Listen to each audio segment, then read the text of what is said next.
नमस्कार. कोल्हापुरी पोरगी special Kolhapuri diary मध्ये आपलं सहर्ष स्वागत आहे.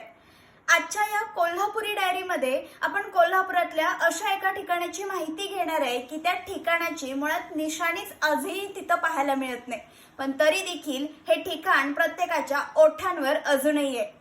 कोल्हापुरात यायचं असेल, एंट्री करायची असेल तर या ठिकाणाचं दर्शन घेतल्याशिवाय आत येताच येत नाही आणि हे ठिकाण अर्थातच तावडे हॉटेल. आता तुम्ही म्हणाल तावडे हॉटेलचं तर दर्शन घेतल्याशिवाय आत येता येत नाही, मग हे तावडे हॉटेल हाय तरी कुठं? मुळात हे हॉटेल सध्या तिथं नाहीच आहे, पण तिथं का नाहीये याचीच माहिती या व्हिडिओतून जाणून घेऊया. 1940 रोजी शंकर कदम उर्फ तावडे आणि त्यांची पत्नी गिरिजाबाई या दोघांनी मिळून त्या रोडवर म्हणजे कोल्हापूर आणि गांधीनगर या रोडवर असणाऱ्या फाट्यावर एक हॉटेल सुरू केलं. हे हॉटेल अगदी साधं होतं, म्हणजे पांढऱ्या भिंती, बाहेर 2 लाकडी बाकं आणि रात्रीच्या वेळी एका बांबूला असलेला एक मिणमिणता कंदील. येणाऱ्या जाणाऱ्या लोकांसाठी तो एक क्षणभराचा थांबाच होता. त्या ठिकाणी भजी, चहा आणि बिस्किट पुडा हे मिळायचं.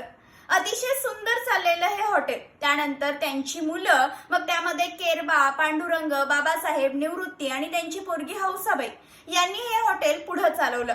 1989 रोजी पंचगंगेला महापूर आला आणि या महापुरामध्ये हे हॉटेल निम्म बुडालं.